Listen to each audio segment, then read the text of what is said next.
College का last year था, exams खत्म हुए थे और प्लेसमेंट का प्रेशर था और सबको लग रहा था कि एक लास्ट पिकनिक बनती है, बिना टेंशन, बिना अटेंडेंस, बिना प्रोफेसर के लेक्चर्स के।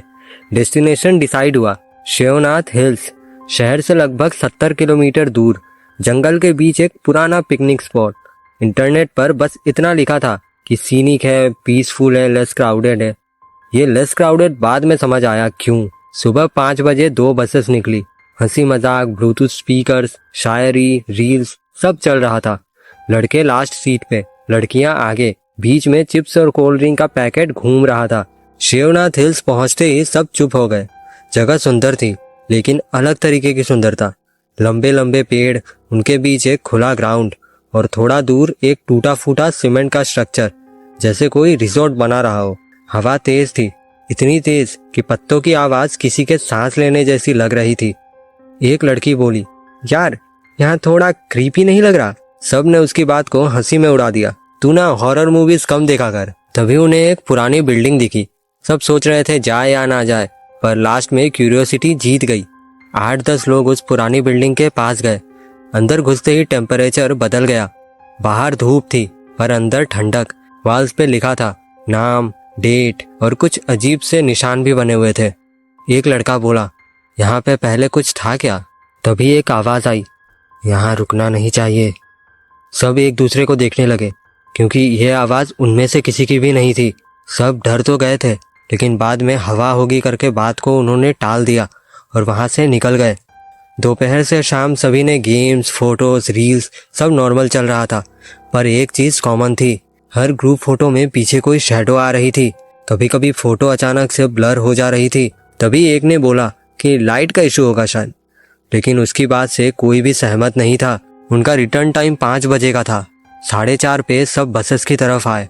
ड्राइवर का चेहरा उतरा हुआ था। बस स्टार्ट नहीं हो रही थी। दूसरी बस का भी वही हाल था। फिर उन्होंने मोबाइल निकाले, नेटवर्क जीरो। और तब किसी ने नोटिस किया, जंगल बिल्कुल शांत हो चुका था। न चिड़िया, न हवा और न ही कोई पत्ते वगैरह गिरने की आवाज। तभी एक लड़की चीखी, अरे रुको, रोहित कहीं उधर ही रह गया है, वो हमारे साथ नहीं है। सभी ने काउंट किया, एक लड़का मिसिंग था। सब उसी पुरानी बिल्डिंग की तरफ भागे। अंदर जाते ही जमीन पे उसका बैग पड़ा हुआ था और बैग के ऊपर लिखा था, यहाँ से जाओ। और लिखा हुआ नहीं लग रहा था, वो कुरेदा हुआ लग रहा था। फिर धीरे धीरे शाम के 6 बजे और 6 बजते ही अंधेरा आना शुरू हो गया, नॉर्मल से ज्यादा तेज। स्टूडेंट्स के साथ साथ टीचर्स भी अब पैनिक में थे। स्टूडेंट्स रो रहे थे।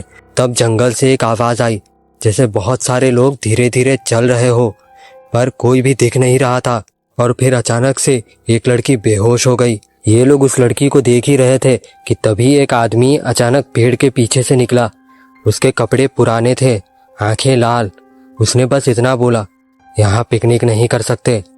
उसके बोलते ही हवा तेज चली और वो आदमी मानो कैसे गायब हो गया।